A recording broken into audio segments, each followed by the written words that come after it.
Hey, it's Miguel with Keys Real Estate, and today we're breaking down the Animal Terms and Condition Addendum, or the C.A.R form ATCA. Now, it's a short one, but it's super important, especially for landlords, property managers, or tenants with pets, service animals, or emotional support animals.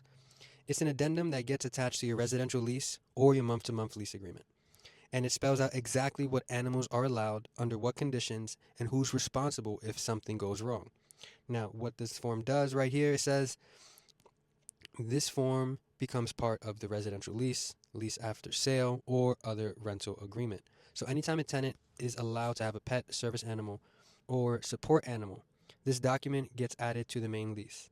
The idea is to keep everything transparent and legal, right? Make sure it's compliant under the California and federal fair housing laws. Now, Section 1, pretty simple. The type of animal. This section breaks down the three legal categories of animals that can be allowed.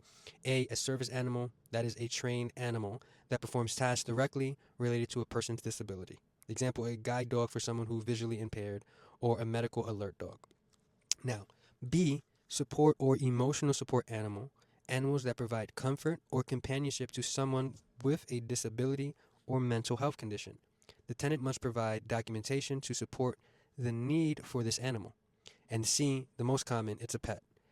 Any other animal not covered by fair housing law. This is where the landlord regularly pet policy applies. Permission, deposits, and limits. Section 2, only the listed animals are allowed. So this line is critical. It says that the tenant can only have the animals listed on this form. No visiting pets, no rotating animals. Unless the fair housing law applies, no other pets are allowed without written approval.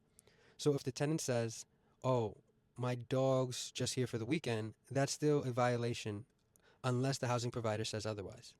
No. Section 3 is the animal history. This section requires the tenant to confirm that the animal is housebroken, the animal has no history of property destruction, and the animal has never seriously injured anyone. This protects the landlord and creates a written record of the animal's background, which matters if there's ever a future dispute. Now, Section 4 through 9 is just the health, the cleanliness, and the maintenance, right?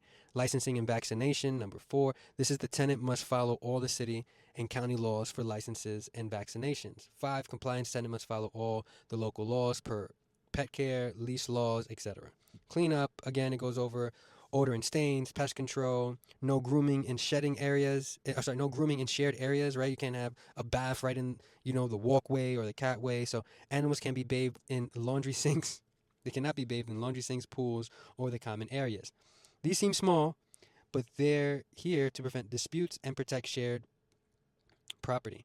Now, Section 10 is tenant responsibility for damages. This section makes it clear that the tenant is financially responsible for any damages caused by the animal, whether it's their pet, a service animal, or even just visiting animal. That includes flooring, walls, landscaping, and even odors.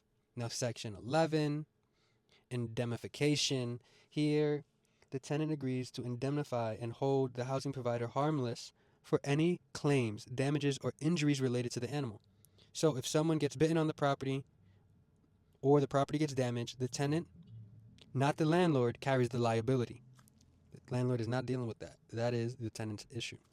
Now, the pet only rules. Now, this section applies to non-service animals, right? You're not an emotional and you are not a service animal. What we want to see here is A, permission to keep the pet. Permission to keep a pet can be revoked with 3 days notice for cause or 30 days notice without cause in a month-to-month lease. Pets are not allowed in shared spaces. We just went over that. And tenants must carry renter's insurance that covers the pet. Lastly, we have the signatures. This is what everybody signs. We agree, and everything is all good, right?